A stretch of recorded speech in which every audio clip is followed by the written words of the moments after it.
नमस्कार, प्रश्न में आपका स्वागत है। मैं हूं आपके साथ राजकृष्ण। डालते अभी तक की मुख्य हेडलाइंस पे। जारी है शराब के होम डिलीवरी, रोक टोक से बचने के लिए लगा रखा था प्रेस का स्टिकर। 5 अपराधी गिरफ्तार। लालू के बड़े लाल और मांझी की मुलाकात के बाद बदले एनडीए नेताओं के सुर, ट्वीट के माध्यम से बेतुकी बयानबाजी से बचने को कहा। धारा 370 पर केंद्र के साथ मांझी की पार्टी, कर दी दिग्विजय सिंह के खिलाफ देशद्रोह का केस करने की मांग। और बिहार टीईटी का सर्टिफिकेट अब आजीवन होगा मान्य, इस साल से होगा लागू। अब खबरें विस्तार से। बिहार बीजेपी प्रदेश अध्यक्ष डॉक्टर संजय जायसवाल का बड़ा बयान सामने आया है। उन्होंने कहा है कि जीतन राम मांझी से मुलाकात करने पहुंचे थे तेजप्रताप यादव। अगर तेजप्रताप यादव जीतन राम मांझी के साथ आना चाहते हैं तो उनका स्वागत है, यानी एनडीए में उनका स्वागत है। तो वहीं बिहार में जिस तरह से लगातार सवाल ये खड़ा हो रहा है कि केंद्र में कौन मंत्री बनेगा, बिहार से जदयू की तरफ से कोई भी मंत्री बन सकता है, तो यह भी सवाल खड़ा हुआ। संजय जायसवाल ने कहा है कि बिहार में जो 23 को प्रोग्राम है, उस प्रोग्राम अभी हम लोग चर्चा कर रहे हैं। कोरोना है और हमारे प्रधानमंत्री जी ने जो निर्णय लिया, सभी 544 सांसद उनके साथ। राजनीतिक गलियारों में ये चर्चा चल रही है कि कहीं न कहीं बिहार में जरूर कुछ खेला होगा, उलट फिर होने वाला है। वैसा संजय जायसवाल देखते हैं? दिवा स्वप्न देखने वालों को कोई रोक नहीं है। उम्मीद पर दुनिया टिकी हुई है। जो हमारे विरोधी हैं उम्मीद किए रहे, वरना आहत होकर गिर जाएंगे। तो मुख्यमंत्री क्या जाके आशीर्वाद दे रहे हैं, तो इस तरह की एक अच्छी पहल है और अच्छी पहल का हमेशा स्वागत करना चाहिए। लेकिन इसको इस चीज से भी जोड़ा जा रहा है कि मांझी जी ट्वीट करके एक तरह से भाजपा पर हमला बोल रहे हैं कि अगर दलित अच्छा कर रहा है तो वो नक्सली है, अगर मुस्लिम अच्छा कर रहा है तो वो आतंकवादी है। मैं तो खुद हमेशा से जो अच्छा कर रहे हैं उनकी मैं तारीफ करता हूँ, और आपराधिक घटना को कभी भी किसी से जोड़ के नहीं देखना चाहिए। अपराधी अपराधी होता है, और जो स्वयं इतना बड़ा अपराधी हो कि पूरा का पूरा बिल्डिंग ध्वस्त हो जाए, तो इसकी पूरी जांच होनी चाहिए और जो भी है उनको सजा मिलनी चाहिए। और इसीलिए मैं बोल रहा हूँ कि 1990 से 2005 के जो नरसंहार हुए थे, वह सभी जातियों के लोगों के हुए थे, और उस सरकार ने जो नरसंहार का प्रश्रय देती थी, चाहे वह अगड़ा हो, पिछड़ा हो, दलित हो, उसके साथ कोई भी संवेदनशील व्यक्ति जा ही नहीं सकता। मुकेश सहनी भी मुखर हो गए हैं। जीतन राम मांझी और मुकेश सहनी के बीच एक बैठक भी हुई थी, मुलाकात हुई थी। उसके बाद दोनों नेता अपने अपने स्तर से मुखर हो गए। मुकेश सहनी ने विधायक और एमएलसी फंड के वकालत में फिर से बहाल करने के लिए, ये तो राज्य का मामला है या विधायकों, विधान पार्षदों का, मंत्रियों का मामला है। इस पर मैं कोई टिप्पणी नहीं करूंगा। सांसद के तौर पे हमसे हमारी राशि मांगी गई, प्रधानमंत्री जी ने कहा कि सभी सांसदों को राशि देनी चाहिए, और हम सभी ने अपनी राशि दी है। उपयोग तो यही है कि उसका सदुपयोग हो, और जब इस तरह की कोई आवश्यकता है और केंद्र सरकार ने राशि मांगा, तो हम सभी सांसदों ने अपनी राशि। आप चिकित्सक हैं, कोरोना काल में बिहार सरकार की जो भी कामयाबी रही आप उससे वाकिफ है, लेकिन मौत को लेकर के, मौत के आंकड़ों को लेकर के हाई कोर्ट जब संज्ञान लेता है तो आंकड़े अकस्मात 73% उछल जाते हैं मौत के आंकड़े। अभी भी उसमें सुधार की बात हो रही है। यह हाईकोर्ट का संज्ञान लेने की बात नहीं है, यह हम सभी की चिंता थी। हम सब जनप्रतिनिधि हैं, और बहुत सारे ऐसे प्राइवेट अस्पताल थे, बहुत सारे ऐसे चीजें थी जहाँ पर मृत्यु हुई थी, किसी की आज मृत्यु हो गई, RT-PCR का जांच हुआ, उस समय उसको डेथ सर्टिफिकेट कुछ और मिल गया। जब 3 दिन बाद RT-PCR रिपोर्ट उसकी पॉजिटिव आती है, तो उसका डेथ सर्टिफिकेट निश्चित तौर पे जब उस तरह से होना चाहिए था। बिहार में नीतीश सरकार के द्वारा 5 साल पहले शराबबंदी लागू की गई थी कहने को, तो इसके बाद से बिहार में शराब मिलना बंद हो गई थी, मगर शराब माफियाओं का धंधा फलने फूलने लगा। अब शराब होम डिलीवरी के जरिए भी सीधे घर तक पहुंच जाती है। बिहार पुलिस को शराब के खिलाफ कार्रवाई करने के कड़े दिशा निर्देश भी मिले हुए हैं। इसके बाद से पुलिस लगातार शराब माफियाओं पर नकेल कसने में लगी रहती है। ताज़ा मामला राजधानी पटना से सामने आया है, जहाँ दीघा से पुलिस ने 5 शराब तस्करों को गिरफ्तार किया है।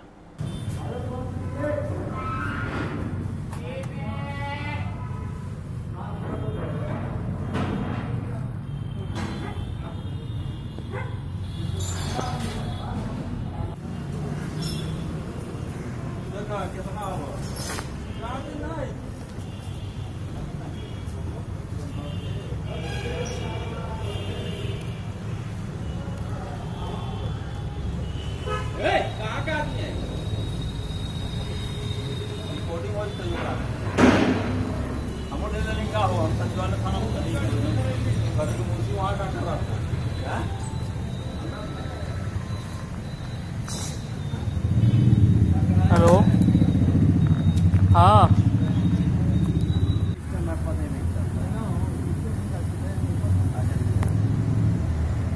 चलाते हैं गाड़ी।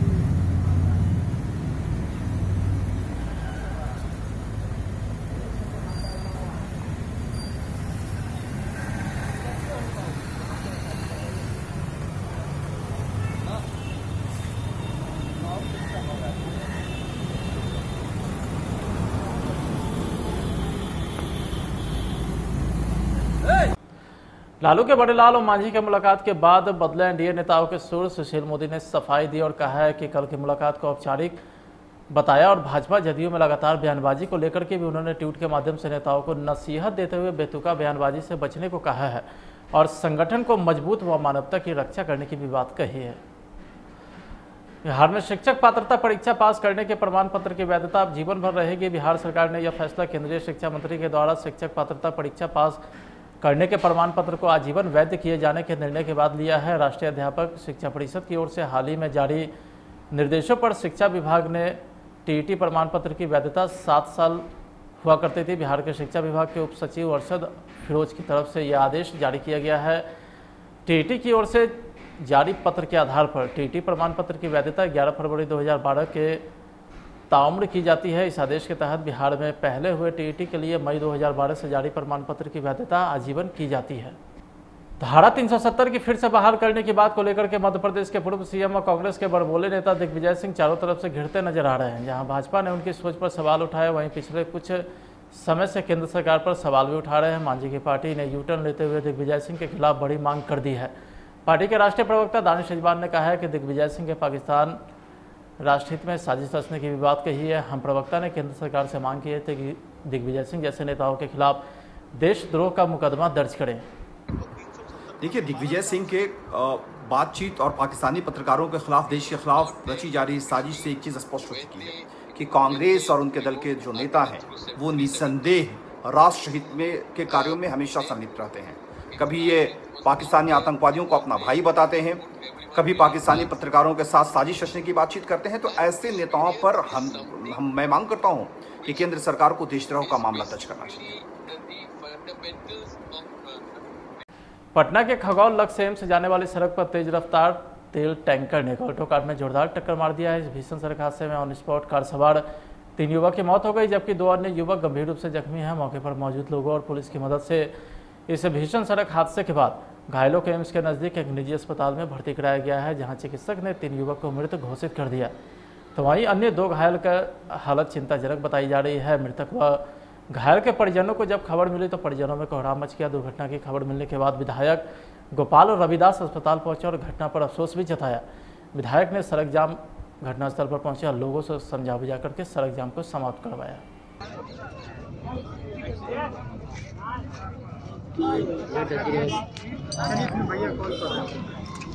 हम अपन मौजूद वहीं पर अंतर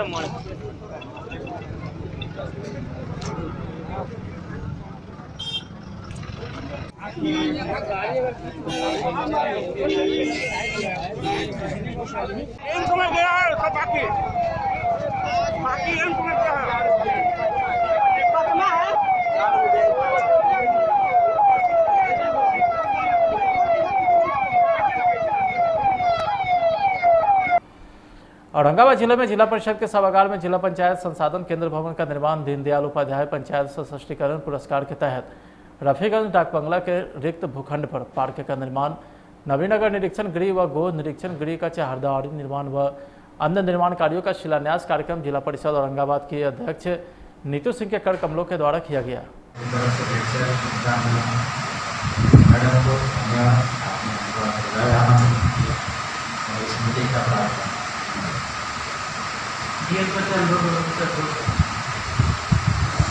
माननीय अध्यक्ष महोदय और यहाँ सभी हमारे सदस्यगण,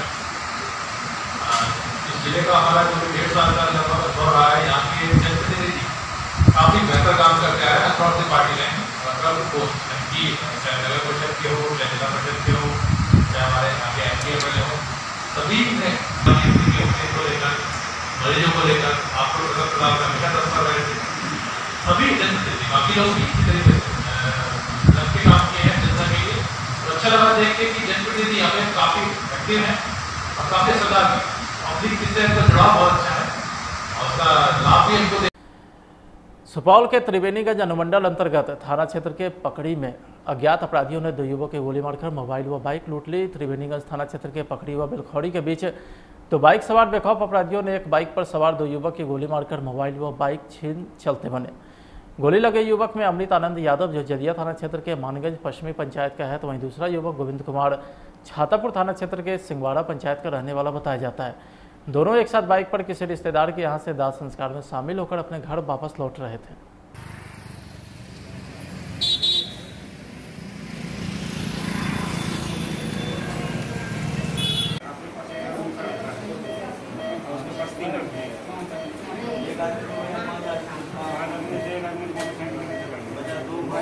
वीडियो मत बनाइए।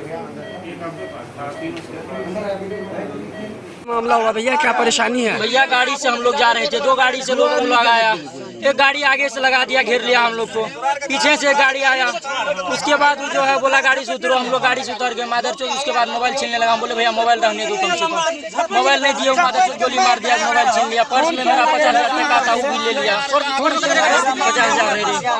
आपका नाम क्या हुआ? आपका नाम क्या हुआ? अमृत आनंद यादव। घर कहाँ है? मानगंज। और पूरा एड्रेस बोलिए। मानगंज पूरा जजिया थाना मेरा पड़ता है, जिला। डीजल और पेट्रोल के मूल्य में लगातार हो रही बढ़ोतरी को लेकर मुजफ्फरपुर कांग्रेस कमेटी ने शहर के स्टेशन रोड स्थित पेट्रोल पंप के समीप 1 दिवसीय धरना प्रदर्शन किया। जिलाध्यक्ष अरविंद मुकुल के नेतृत्व में कांग्रेस नेता व कार्यकर्ता ने जमकर प्रदर्शन किया। जिलाध्यक्ष अरविंद कुमार मुकुल ने कहा कि कांग्रेस की सरकार में आधे से कम कीमत पर पेट्रोल मिलता था, लेकिन अभी क्या बात है कि दिन प्रतिदिन पेट्रोल के दामों में वृद्धि हो रही है। सरसों तेल का दाम भी 200 रुपये से ज़्यादा हो गया है।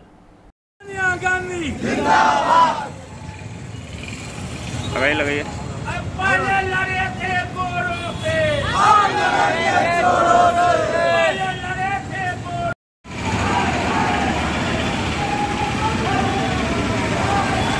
किस लिए धरना दे रहे हैं आज?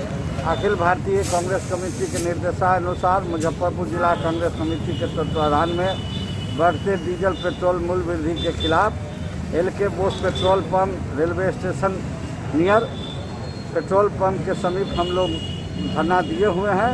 हम लोग की मांगे है कि इतना ज़्यादा पेट्रोल डीजल का जो दाम बढ़ा है, जिससे तमाम किसान मजदूर और महंगाई बढ़ रहा है, और हम लोग के कांग्रेस सरकार में आधा से भी कम पेट्रोल की दाम थी।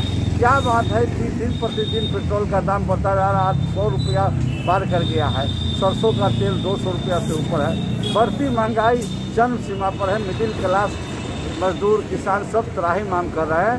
तो कांग्रेस पार्टी आज हम लोग धरना पर बैठे हुए हैं। हमारे राष्ट्रीय सचिव सेवा दल के भी सीपी गौतम साहब हैं, कटकरी सूरज दास जी भी हैं, कृपा साही जी, तमाम कांग्रेस जन बैठे हुए हैं। हम लोग मोदी सरकार को होश में लाने के लिए इस्तीफा की मांग कर रहे हैं। अगर आपसे महंगाई कंट्रोल नहीं हो रही है तो आप इस्तीफा दे दो। आज जो हमारे रोज़मर्रा के ज़िंदगी में जो 5,000 रुपया का जो नौकरी कर रहा, कहाँ से वो खाएगा कमाएगा? सरसों का तेल 200 रुपया से ऊपर हो गया, पेट्रोल डीजल 100 रुपये से ऊपर हो गया। कहाँ से वो अपने बाल बच्चों को पालेगा? कहाँ से आज इस कोरोना महामारी में जो है इलाज कराएगा? आज पूरा मध्यम वर्गीय गरीब किसान मजदूर त्राही मांग कर रहा है। इसीलिए हम सरकार के आँख खोलने के लिए जनता के बीच इस पेट्रोल पंप एलके पंप पर हम लोग धरना पर बैठे हुए हैं।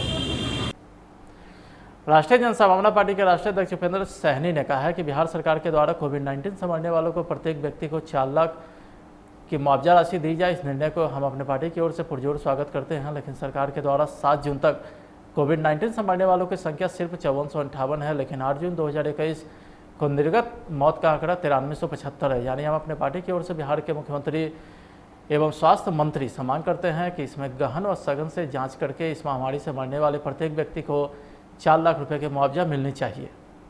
देखिए, बिहार सरकार के द्वारा कोरोना वायरस से मरने वाले को 4-4 लाख रुपया देने का निर्णय किया है। इस निर्णय को हम अपने पार्टी की ओर से पुरजोर स्वागत करते हैं।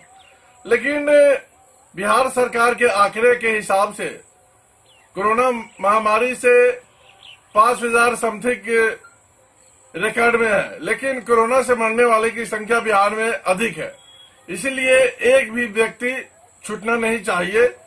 जो कोरोना से जो भी व्यक्ति मरा है, प्रत्येक परिवार को 4-4 लाख रुपया देने की मांग करते हैं। जय हिंद, जय भारत, जय राजपा। अखिल भारतीय अपराध विरोधी मोर्चा के अध्यक्ष धनवंत सिंह राठौड़ ने राष्ट्रपति, पीएम व वित्त मंत्री को पत्र लिखकर मुंबई की एक कंपनी के खिलाफ सीबीआई जांच कराने की मांग की है, जो 2 सालों में पैसा डबल करने का झांसा देकर अब तक 10 लाख से अधिक भारतीयों से अरबों रुपए लेकर फरार हो गया है। आज जो प्रेस कॉन्फ्रेंस रखा गया है, मुंबई की कंपनी ऑक्सिंग जो पिछले 3 साल से मुंबई अपना प्रधान कार्यालय बनाकर कार्य कर रही थी, उसने लोक लुभावन प्रलोभन रख के लोगों के पास कि 12,100 रुपया देकर आप इस सिस्टम से जुड़ें, 1 साल में आपको दुगुना रुपया दिया जाएगा। उस क्रम में उसने कुछ विज्ञापन दिया था कि जिस विज्ञापन को आप सिर्फ देखेंगे और लोगों में शेयर करेंगे तो ये आपको दुगुना पैसा मिलेगा। मार्च महीने से, मार्च 2021 से कंपनी 10 लाख से अधिक लोगों का रुपया लेकर चंपत हो गया है। कहने का मतलब कि 1,000 करोड़ से अधिक रुपए का कंपनी के द्वारा घपला किया गया है। अखिल भारतीय अपराध विरोधी मोर्चा ऑक्सिंग कंपनी के द्वारा जो 10 लाख से अधिक लोगों को लूटा गया है, इसको लेकर देश के माननीय राष्ट्रपति, माननीय प्रधानमंत्री और माननीय वित्त मंत्री को पत्र लिखकर इस कंपनी की सीबीआई जांच की मांग की गई है और जांच करके जो कंपनी के डायरेक्टर हैं शिवजतन ठाकुर, मुकेश कुमार या जो भी इसमें संलिप्त हैं उन पर कार्रवाई हो, उसकी संपत्ति जब्त कर देश के 10 लाख से अधिक लोगों का पैसा वापस किया जाए। क्योंकि कोई भी कंपनी अपने देश में जो रजिस्टर्ड होती है, देश की हो विदेश की हो, ये सरकार की जिम्मेवारी है कि जो देश के जो देशवासी हैं, नागरिक हैं, उस सरकार को देखते हुए कि हमारा पैसा किसी कंपनी में नहीं फंसेगा, इसी आशा के साथ किसी कंपनी में पैसा इन्वेस्ट करता है। लेकिन आज अरबों रुपए की लूट लेकर ऑक्सिंग कंपनी जो फरार हो चुकी है, इसी को मांग को लेकर माननीय राष्ट्रपति, माननीय प्रधानमंत्री, माननीय वित्त मंत्री से आग्रह किया गया है कि आप जांच करके देशवासियों को न्याय दें। बरसों से बंद पड़े महंत दर्शन दास हॉस्पिटल पर चला मुजफ्फरपुर प्रशासन का डंडा। मुजफ्फरपुर के मनियारी थाना क्षेत्र के हॉस्पिटल चौक स्थित महंत दर्शन दास हॉस्पिटल जो लगभग 30 सालों से एक बार फिर से जिला प्रशासन और स्वास्थ्य विभाग की तत्परता के कारण शुरू करवाया गया, सालों से हॉस्पिटल परिसर में अतिक्रमण जमाए बैठे लोगों के खिलाफ शनिवार को मनियारी थाना अध्यक्ष अजय पासवान और कुर्नी के सीएम रंबू ठाकुर के द्वारा संयुक्त कार्रवाई की गई। परिसर को अतिक्रमण मुक्त कराने को लेकर दल बदल के साथ प्रशासन अस्पताल पहुंचे और कुर्नी सीओ ने बताया कि परिसर में जितने लोग थे सभी को 1 सप्ताह का समय दिया गया है। अगर शनिवार तो वो लोग जगह खाली नहीं करते हैं तो सोमवार को बलपूर्वक हटाया जाएगा। क्या कुछ कार्रवाई की गई है? अतिक्रमण हटाने की कार्रवाई की गई है। जो मेन बिल्डिंग है, ठीक है, उसमें जो भी था उसको हटा दिया गया है। ऊपर सुमंजिला जो बिल्डिंग में है, सुमंजिला बिल्डिंग का ऊपरी प्रथम तल खाली करा दिया गया है। यहाँ नीचे जो है ना कुछ एक डॉक्टर बैठते थे पहले से, वो बैठे हुए थे, उनको तत्काल रोक दिया, मतलब तत्काल उनको नहीं किया गया है। लेकिन परिसर में जितने लोग थे सभी को 1 सप्ताह का समय दिया गया है। क्योंकि पारिवारिक लोग हैं, 1 सप्ताह का समय उनको दिया गया है। अगले शनिवार तक तो ये लोग खाली नहीं करते हैं स्वेच्छा से, तो सोमवार को बलपूर्वक खाली करते हैं। फिलहाल आज के खबरों में इतना ही। आप देखते रहे प्लस न्यूज़। नमस्कार।